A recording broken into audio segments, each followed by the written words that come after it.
What are you going to do different? Why should Nigerians be voting for you? Because I'm different. Because I am different. I am Bola. I am Tinubu. I have governed Lagos. Yeah, get me some. Jagawiri. I need to listen more. Let's just quickly. One day more than one go withdraw at Legba Li Ori machine is 100,000. Hey, and Nigeria.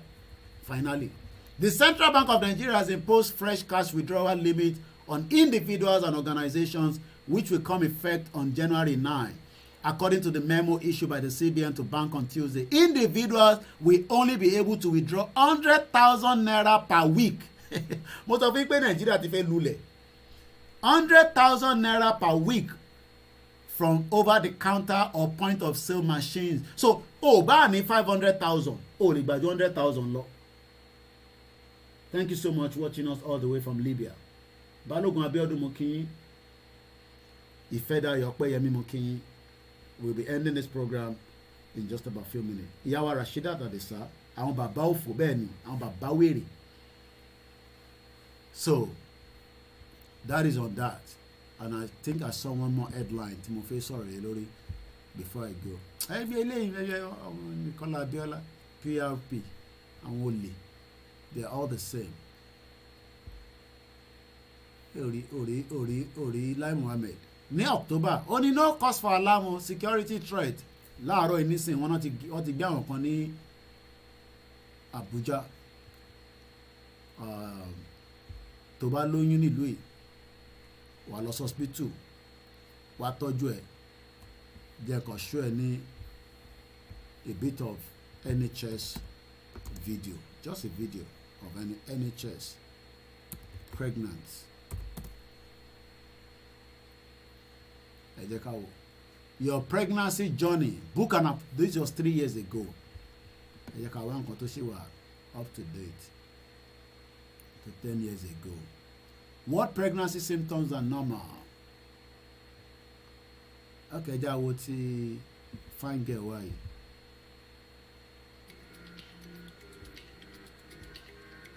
Hi, I'm Wumi, and welcome to Wumi, hey, I'm Yoruba in the UK. I am Wumi. Mo ti mọ̀ pé tó bá ń ṣe ọmọ Yorùbá díẹ̀ náà ló máa kú. Wọ́n kàn gẹ̀ẹ́sì náà ní nígbà tí mo ti rí pé dúdú ni. Wọ́n kún bẹ́ẹ̀ báyìí, tó ń ṣiṣẹ́, tó ń tọ́jú àwọn èèyàn. Kọ́ lọ bá ń dúró ti gbogbo yín tẹ̀ ń ṣiṣẹ́ ní NHS. Láti gbogbo bí tẹ́ wà ní United Kingdom.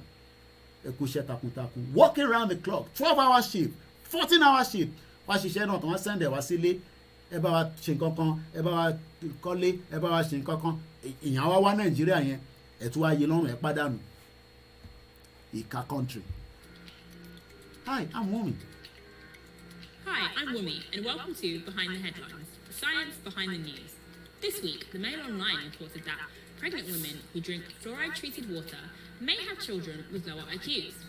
Fluoride is a mineral that is known to strengthen tooth enamel and prevent tooth decay.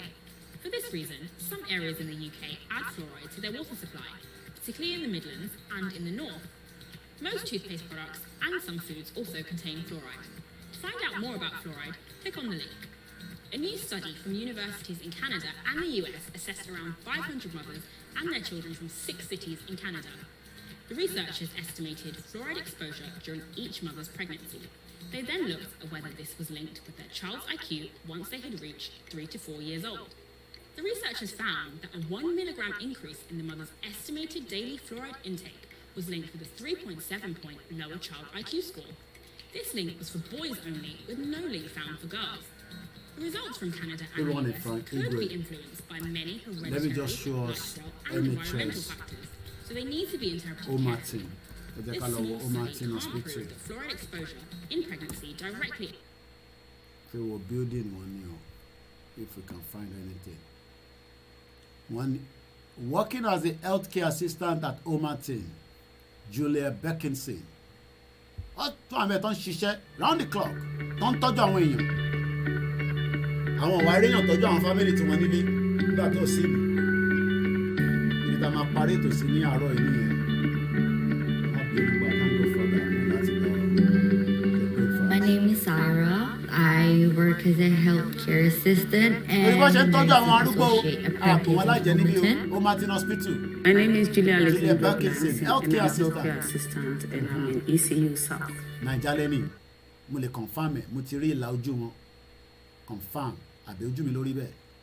Even though the name does not sound Nigerian, but looking at that face, that is Jamo Ghana, but she looks more Nigerian. And I'm in ECU South. A typical working day. Enjoy your day, enjoy coffee party to 3 minutes. So don't just be for serving food to patients and assisting at mealtime. Chorino, on market. In that sọ pé ká fún eléyìí ká tọ́jú arúgbó ká tọ́jú àgbàlagbà. Ìjọ́ wo ni wọ́n lọ sí hospital yín ní General Hospital ní Ọ̀ṣun state yín bẹ̀, ní Ògùn state, ní Ọ̀yọ́ state, ní Lagos state ìwèrè yín tẹ̀ ń pariwo. I chose to work in Homerton because I was once a patient here. And to be honest, the way they took care of me was fantastic.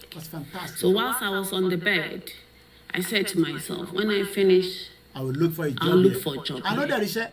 I chose Hamilton because it was recommended by my friend who works in Hamilton. She told me that working in Hamilton will give me a lot of opportunities, especially as I would like to work in a healthcare environment. Hamilton provides you more opportunities, more learnings, and a great future. I really got a fantastic support from my colleagues and my manager. I can't fault it because they are there for us. When I started Hamilton, the support I get from my colleague and my manager is teamwork. My colleagues are always there to help me, especially my staff nurses. I will encourage anybody who would like to work in Hamilton. It's the best place to be. There's a progression here. The managers and the team and the staff are ready to help if you want to progress. I'm a nursing associate apprentice for Hamilton, and Hamilton is funding my university. Do you imagine? Hamilton is funding a university. So tó bá ṣe tán bolo tún padà bọ̀, ó máa ṣiṣẹ́ Nàìjíríà. Wèrè people. Ṣé tó bá ṣe tán lẹ́ni tó fund pé kó lọ sí university, á tún wá padà sí. Ṣé ó máa lọ sí ìlú ẹ̀? That's tó bá yẹ pé kò ń ṣọmọ ìlú yìí. Ibà náà kò ló ti máa ṣiṣẹ́ yẹn. And eventually, Nígbà tó wà Nàìjíríà gan sáwá sí bíbá. 507 doctors according to report aka ní last week. Ló ti sá kúrò lÉkòó ní 2 years ló wá ń ṣiṣẹ́ ní UK. maybe in the future I will become a registered nurse. She wants to become láti ẹni tó ń serve oúnjẹ ó máa dẹni tó ń gúnyàn lábẹ́rẹ́ tó ń fúnyàn lógún tó ń tọ́jú èèyàn in a different way ní the same hospital because àwọn ló ń fund ẹ̀. Hospital mélòó ló ń fund ẹ̀yin tẹ́ wà nílé? Hospital mélòó ló ń fund yín ní gbogbo ilẹ̀ Yorùbá? General hospital mélòó ló ń ṣiṣẹ́? None. And these are so many reasons why we are saying we should get the hell out of Nigeria. Eloma Nusuru Super Rally will be announced very soon. In 2 months' time, I'll be a staff nurse. This badge will be changed from HCA to Julia Alexander Blanson, ECU North or South staff nurse. So I'm very proud so, of it. So, tell about the nurse. What to lower me to take a position to mama serve onje. Myself. What I enjoy most in working in Hamilton is my colleagues, because they're always there to support me and to guide me through everything. She's like a family here. We are like a family, yes? Yeah. And we help each other and I feel comfortable here. Fantastic. So, bá ṣe ń tọ́jú àwọn èèyàn. In terms of ilé as compared sí ìlú wèrè tí terrorism ton wé dìbọn lókè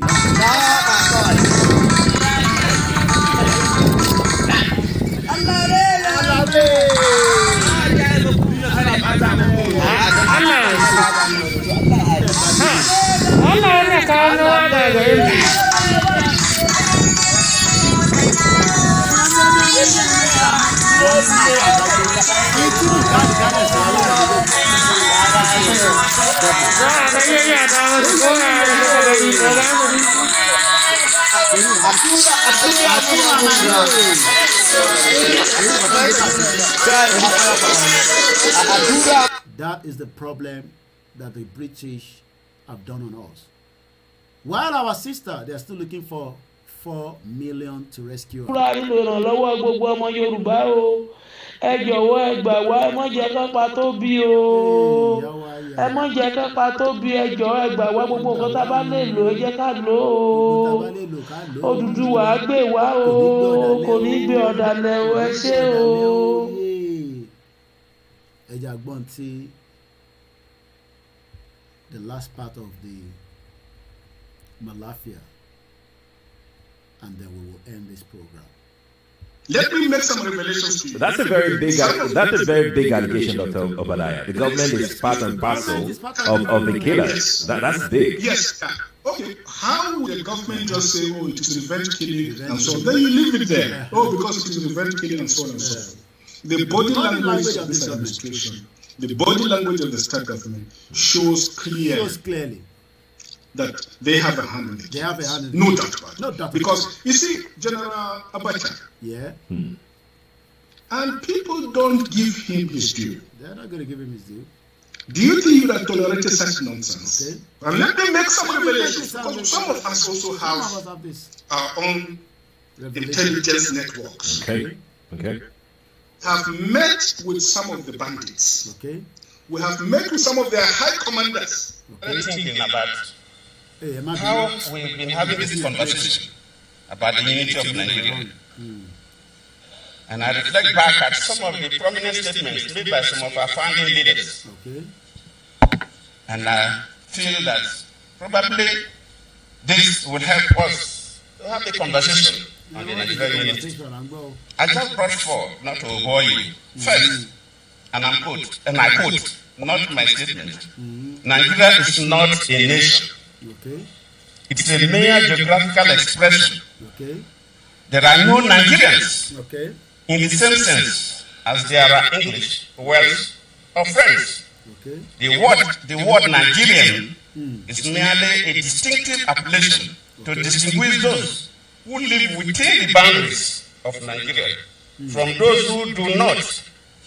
This is accredited to Chief Obafemi Awolowo, the former Prime Minister of the Western region. It is true that we politicians always rely on talking mostly about the unity of Nigeria. 60 years ago, there was no come to call Nigeria. But now Nigeria consisted of several large and small communities, all of which were different in the habits and beliefs. The advent of the British and that of Western education has not materially altered the situation, and the many and varied communities contribute themselves to the positive union.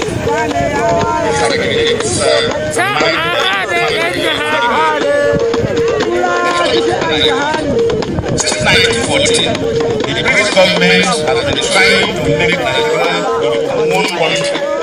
But the Nigerian people themselves are historically different in their backgrounds, in their religious beliefs and customs, and not showing themselves any sign of willingness to unite. The Nigerian unity is only the British intention for the country.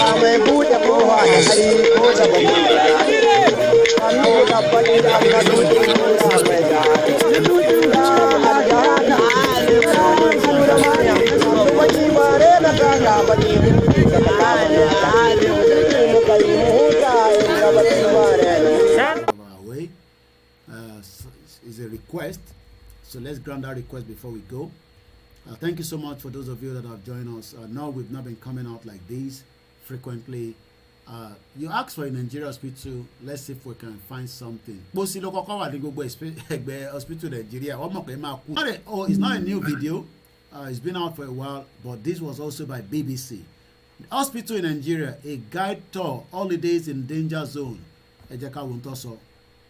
Thought the oil money must be providing decent healthcare for Nigerians, although coffins were on sale right outside the gates. Why are these being sold across the road from the hospital? Is it an emergency? It's a good chance you'll die. Why go halfway across town? Is that what you think? If you're in an emergency, there's a good chance you'll die? You will die, There's a good chance you'll be safe. Let me just put it this way. Healthcare system is not up to scratch.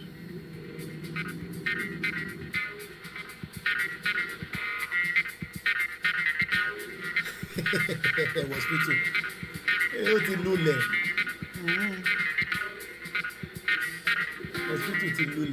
It didn't look like much, although I was about to be told that Nigeria was providing the very best emergency equipment for its citizens and that no expense was spared. We operate on the hotline, first in West Africa, first in Africa. Hotline. Hey. This switchboard is for the whole of Lagos. You have to work English to We cover all the Lagos State and Lagos State environment. Lagos State the environment. Ogun State and Oyo State. You see, by the time that they are coming, they will be telling us what is going on and they will be relating the vital signs of these victims to the control one. The control one moves immediately to the system. Was involved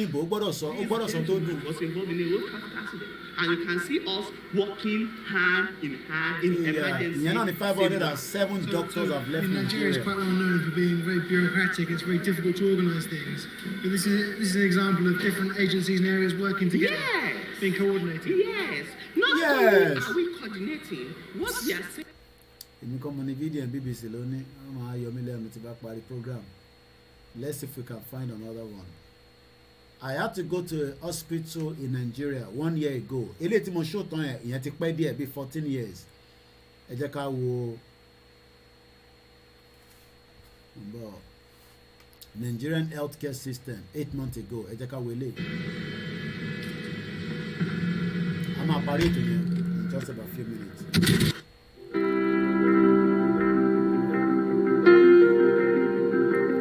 In Nigeria, healthcare is not a necessity, it's a privilege.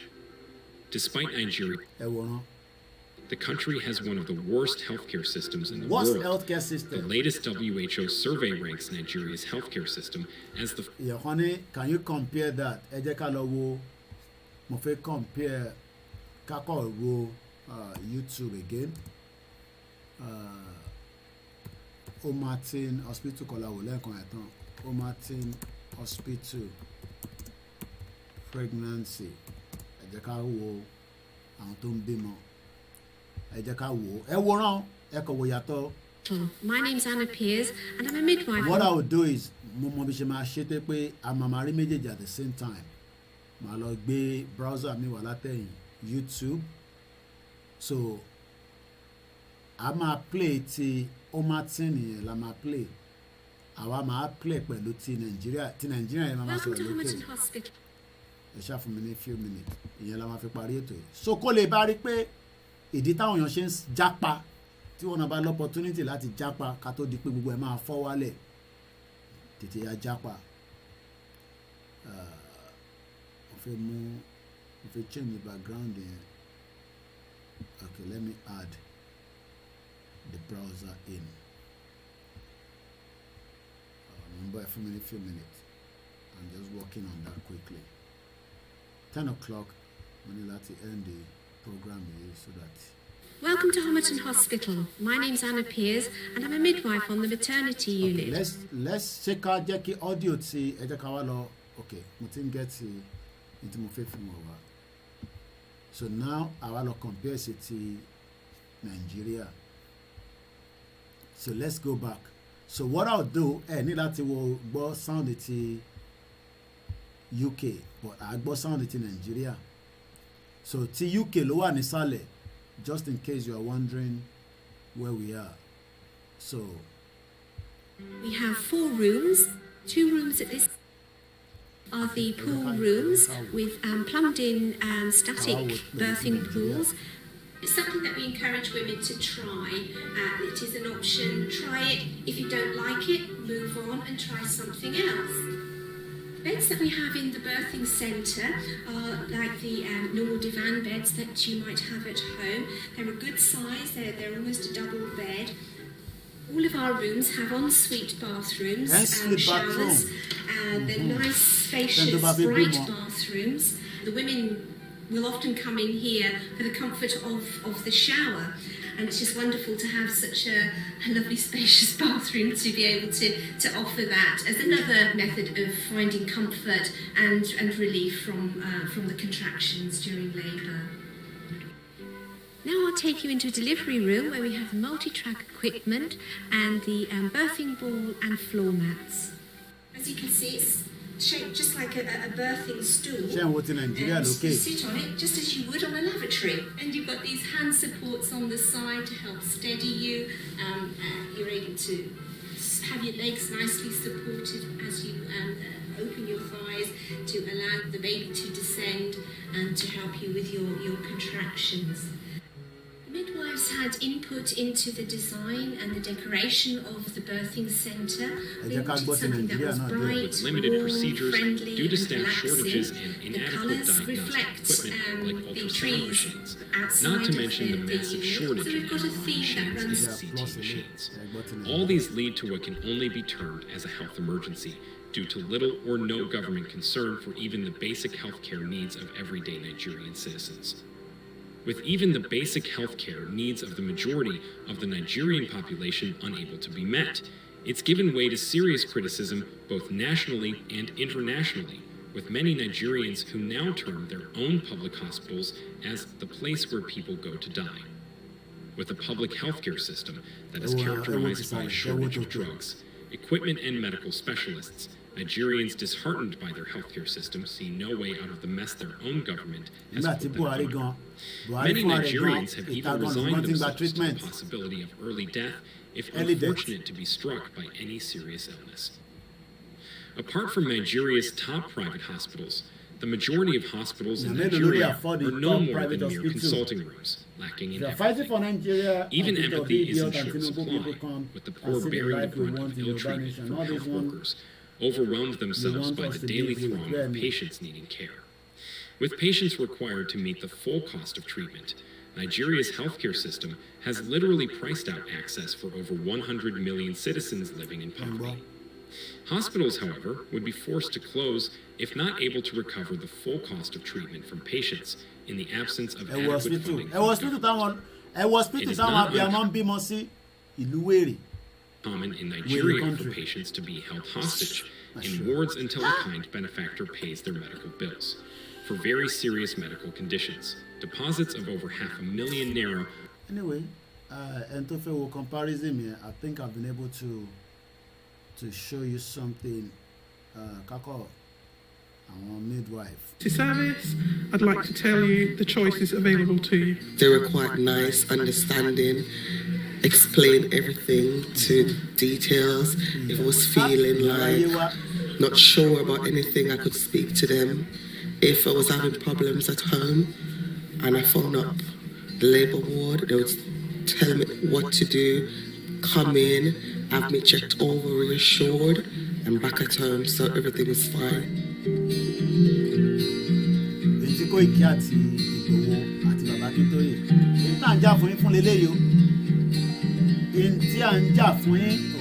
Hello, I'm Jane. I'm the lead midwife here in Antenatal Clinic. We can provide care for you in your pregnancy in a variety of settings. This can include here in the hospital, at a GP practice, community children's centres, or even in your home.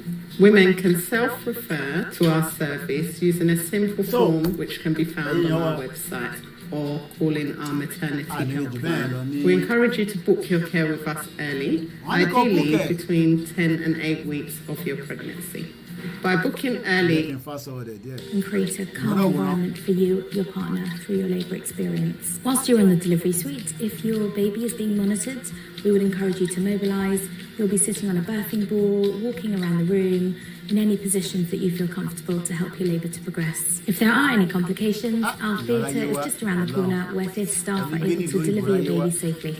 We have now a full range of specialist antenatal clinics, so women with anything from cardiac heart conditions, neurological conditions, so epilepsy and other complex conditions, women with inflammatory bowel disease, so women with ulcerative colitis and Crohn's disease, and quite a large population that we look after here who have inherited blood disorders such as sickle cell disease. So there are of these. You have to go on the YouTube and watch as many as you can yourself. My name is Yomi Koiki, known as Koikimedia. Thank you for those of you that have been able to join us. I'll be on later on Niger Voices, Star Radio UK at 11 o'clock. But for now, I need to go and have some breakfast. I don't live in Nigeria, and I have to have something to put in my stomach. Have a very good morning and enjoy the rest of the day. Bye for now.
And just a final note, Hilton Hotel tí Adédoyin tí wọ́n ti pa Timothy Adégòkè wọ́n ní wọ́n ti change orúkọ ẹ̀ sí Excellency Hotel ní Ilé Ifẹ̀.